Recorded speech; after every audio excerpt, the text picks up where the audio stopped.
Section 1, typical generation of an action potential.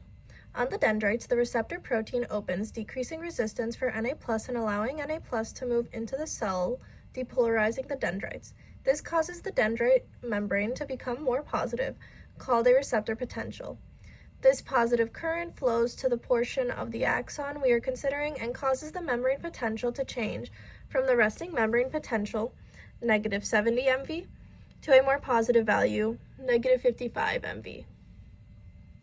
The more positive membrane potential, -55 MV, starts to repel the positively charged activation gates of the VNA and VK+ channels.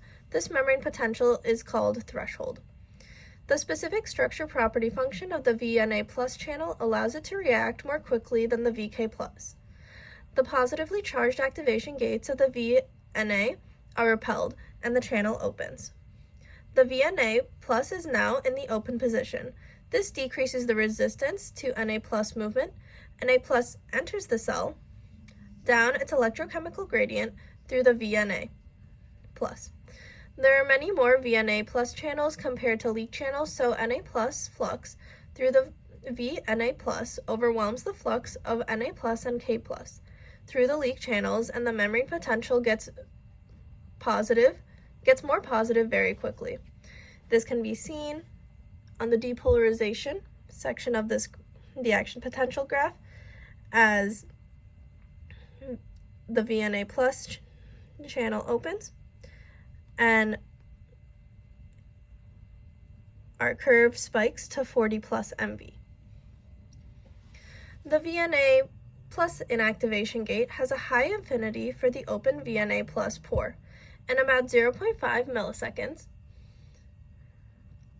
at 40+ MV, the VNA+ inactivates. The VNA+ is now in the inactivated position. This increases the resistance to Na+ movement. Na+ stops entering the cell.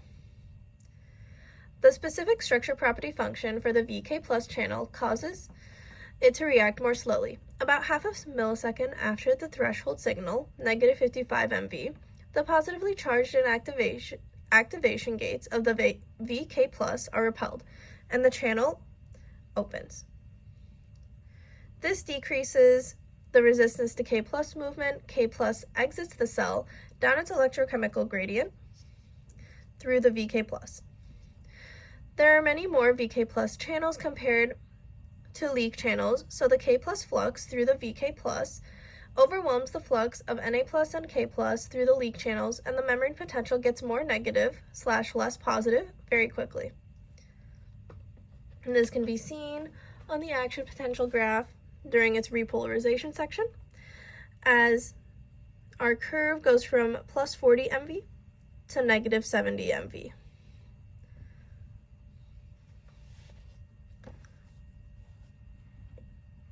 As the cell reaches resting membrane potential, the less positive membrane potential, -70 MV, stops repelling the positively charged activation gates of the VNA+ and the VK+ channels. The specific structure property function of the VNA+ channel allows it to react more quickly than the VK+. The positively charged inactivation gate of the VNA+ come down and push the ball and the chain out of the pore. The VNA+ is now reset into the closed position. As the VNA+ went from the inactivated to closed, there is no change in resistance and no change in Na+ flux. The specific structure property function of the VK+ channel causes it to react more slowly. About half a millisecond after reaching resting membrane potential, the positively charged activation gates of the VK+ come down and the channel closes. This increases the resistance to K+ movement. K+ stops exiting the cell. This can be seen on the action potential graph during its hyperpolarization stage, where VK+ closes, and we reach an overall small change in MV to -91 MV.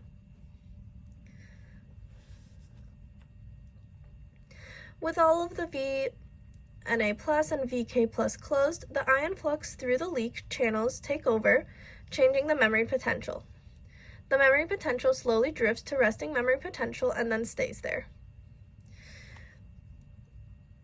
Na plus ions move into the cell from the extracellular fluid through the leak channel, and K plus moves out of the cell from the intracellular fluid to the extracellular fluid through its leak channel. This is as the leak channel are coming back to rest, which can be seen in this section of the graph as it returns to -70 MV.